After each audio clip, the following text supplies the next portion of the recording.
We begin with Category 5 Hurricane Melissa approaching Jamaica. CBS News correspondent Jason Allen is in the capital city of Kingston on the island's southeastern coast. These are probably some of the strongest winds yet, and definitely the heaviest rain yet that has been felt in the capital city of Kingston, Jamaica. We're in somewhat of a protected area right here, and still we're hearing things banging all around us, things moving in the wind, and the way that the infrastructure is here, it really remains to be seen how long some of these buildings can hold up to winds like this. We've been watching some of the buildings that are built here along the waterfront. Typically, this would be full of boats. All of the fishermen along this area have pulled them out.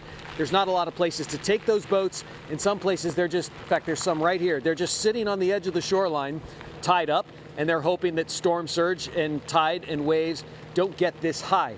The city this evening is mostly quiet, but we have still seen people out and about. Remember, this is such a slow-moving storm that some of the rain bands have been rotating in here for the last 3 days. People were told to get food to prepare for 3 days at home. Now they've burned through some of those supplies, and so some people today were going back out and finding stores that were open and restocking for the week ahead.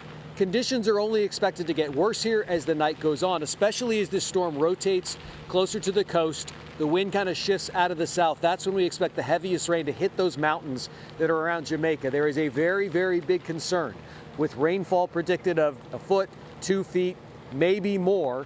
How well those gullies and those culverts are going to handle the rainfall that comes out of those mountains. It's going to be a long night for people in Kingston and across the rest of Jamaica. Jason Allen, thank you. CBS New York chief weathercaster Lonnie Quinn is tracking this storm. Lonnie, where is this headed? Okay, as of right now, it's 140 miles or so off the southern shores of Jamaica. All right, here's Jamaica right here. Let's zoom in a little tighter because there's something interesting here. That's the western tip of Jamaica. Here's our storm. Look how it's moving. Looks like it's moving away from Jamaica, and yet we feel very certain it's going to be doing almost like a U-turn. Why is that? We sent hurricane hunters into the storm to collect data so we can be as precise as possible about where it's going. Check this out.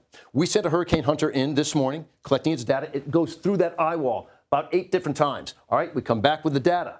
Well, they went in again this afternoon so we could have more updated information, except it proved to be too dangerous. They had to spin around and go back to the airport. That didn't happen. So we're still working off of this morning's data. It looks to be making landfall early tomorrow morning, the western tip of Jamaica. It's a Category 5. Now, is it 175-mile-per-hour winds? Is it 160, maybe 157? It's a Cat 5. It's coming on shore, and it's with the Jamaica for the entire day. You heard the Prime Minister say, we've got to hunker down here for a long period. This is not going to be a quick-hitting storm. That's how you end up getting rainfall totals. He was saying 1 to 2 feet. I'll tell you 1 to 2, if not 3. Okay, some folks could even see more than that. A lot of storm surge as well, 9 to 13 feet. And on top of all that, all the rain that is falling in that mountainous areas has to flow down the mountains towards the shoreline and communities. And it could just be a devastating situation. This will be the strongest storm, I believe, to ever hit Jamaica. Cuba is up next. The eastern tip of Cuba as probably a Cat 3, and then it's into the Bahamas and the Turks and Caicos, probably as a Cat 2. But right now, the here and the now, it's all, Lindsay, about Jamaica. Okay, Lonnie Quinn, we appreciate you. Thank you.